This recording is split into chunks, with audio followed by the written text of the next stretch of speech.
Communication consists of two variables: internal communication and external communication.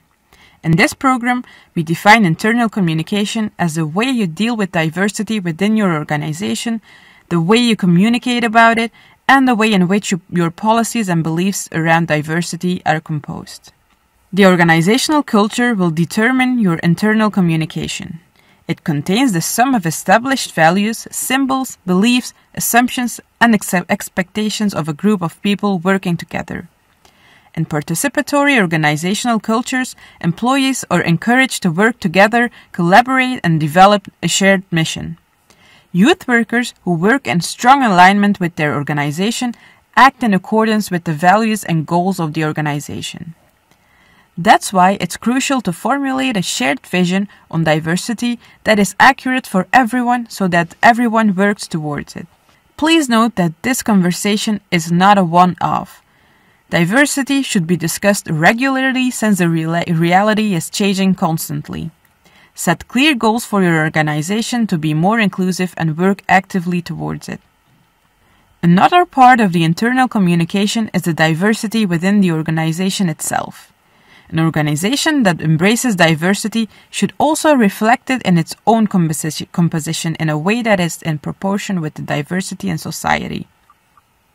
Besides, having diverse youth workers can be helpful in reaching youth with diverse identities. Youth workers close to the target group's world will be more likely to identify the wishes and needs of the young people accurately. In addition, people do have strong in-group preferences for deep interactions. They like to be held by someone identifying with them. Let's make this clear with an example. The homophily bias states that the more people resemble each other in background variables, socioeconomic status for example, the more they are attracted to each other, at least initially. Young people also feel more connected to a youth worker who shares their cultural background or, for example, who also experience discrimination. These kinds of relations feel more authentic. An important side note here is that you have to make sure that people of diverse background can join at all levels of the organization, not just in junior or volunteer positions. External communication, on the other hand, is about how you talk to the external world, the youth you work with, but also their parents, for example. The following checklist can help you in communicating inclusively with your target group. 1. Ask rather than assume. Be careful with making assumptions about the children you work with. Instead, ask them directly to get a clear answer. 2. Use simple and plain language. Use simple and plain language in your explanation or in any documents you are providing so it's understandable for everyone. 3. Use gender-sensitive language and pronouns. Avoid the use of combination forms like he, she, as well as the use of the pronouns he, him, his, she, her, and hers. Instead, use plural nouns or pronouns: they, them, or their. Be sensitive to gender and pronouns. It is advisable to ask people how they prefer to be addressed and what pronoun they use.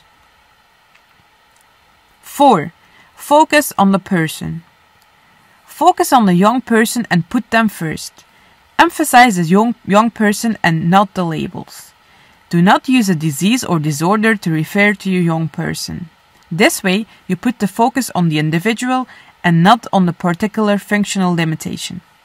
For example, avoid using the word disabled and instead use person with disabilities. It's also critical that the conversation does not come across as forced, because that way it'll feel fake. Sincerity and authenticity are crucial factors that help to bridge barriers to external communication. Once the communication goes well and the relationship is built, this should also be maintained. Here, make sure to manage expectations and to be transparent in your communication.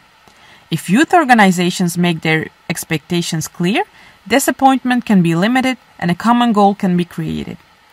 This means that goals should be set together. Working in a participatory way is key at all times. Participants want to feel valued and know that their voice is being heard. So never say something about them or do something for them without them. It is important that a youth worker also creates more informal and spontaneous opportunities to listen, learn, and share information with the young people. Creating shared experiences can also connect you with youth. Getting young people with a wide range of perspectives to do something together is a powerful tool to help them see what they have in common or what they don't.